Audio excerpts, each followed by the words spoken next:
So in each of the MPS stations developed by Festo, we have this user interface that is pretty much standard for all the rigs that we have available. Okay, so this is the main way that the user or the operator can interact with the system. Right now, on the front, we've got 3 push buttons. So we've got our start push button, a reset push button, and a stop push button. So they are spring return, so small little tactile push buttons that are just momentary. So you need to push and hold it in to keep the signal on, and then if you take your finger off, it'll spring back into an off position. Okay, and it's the same type of mechanism for the stop button. Okay, so it's spring return as well. So we've 3 spring return momentary push buttons. Now they're not to be confused with these 2 down here. They look similar, but we just have, these are just LED indicators. Okay, so they will illuminate, and we call them the Q1 to Q2 error LED, just to indicate maybe some errors in the system, but they could be used to indicate anything. So they are two outputs, and we've got 3 inputs here. Also thing to note is there's a little LED, so a start LED and a reset LED within this switch area. So we've got the input, we also have a small little output LED, so we could leave that illuminated maybe when the system is started, or if it's in reset mode you could leave that LED illuminated, but likewise you can use them as you wish. Also then we've got a different type of input, so we've a detent switch, or essentially a key switch. So we have the keys that you need to operate it, and then what we have is we have automatic and manual mode. So you'll see that, let me just take that out, automatic and manual mode. So if you turn the switch, it will be in manual mode, and then if you leave it, it's in automatic mode.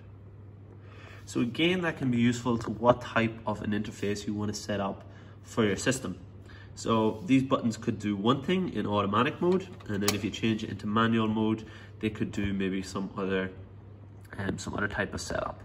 Okay, so just to go through all the inputs and outputs again, right?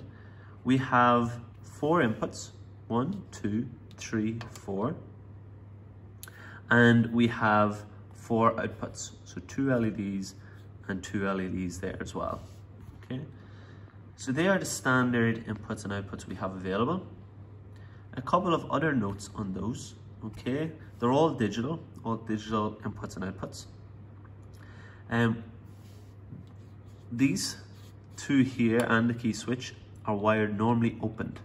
Okay, so that means if you push it, it will give a signal. So if you close the switch, if you push the switch, it will give a signal to the PLC. And then when you release it, it will release the signal to the PLC.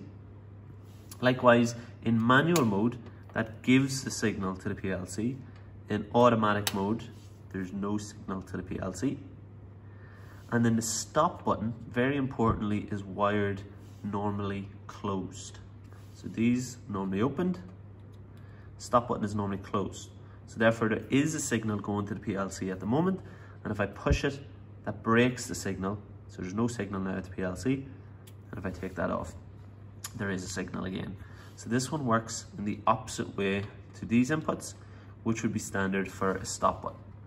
Now when we're starting out with our programming, we'll probably use the reset for most of our kind of stopping the systems early on, just so we're not getting confused with the normally closed just yet while we're starting out.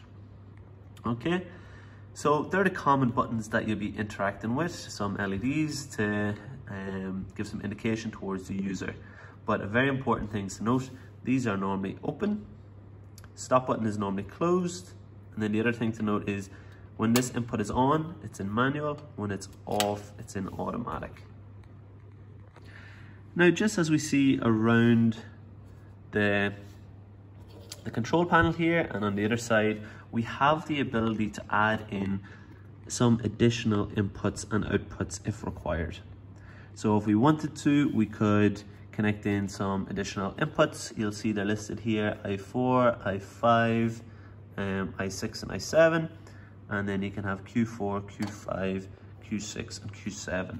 So we have the ability to add in 4 additional inputs and 4 additional outputs. So if you wanted to put maybe some extra LEDs into the system or some extra user inputs onto the system, you could do that. That'd be for the front, or indeed you could add them into the top rig, but just connect them down here at the front. You do have that ability as well. So that's just everything on the user interface for the MPS stations that we have here. All similar standard, similar wiring. So it's important to note those, especially the difference between the normally opened and the normally closed.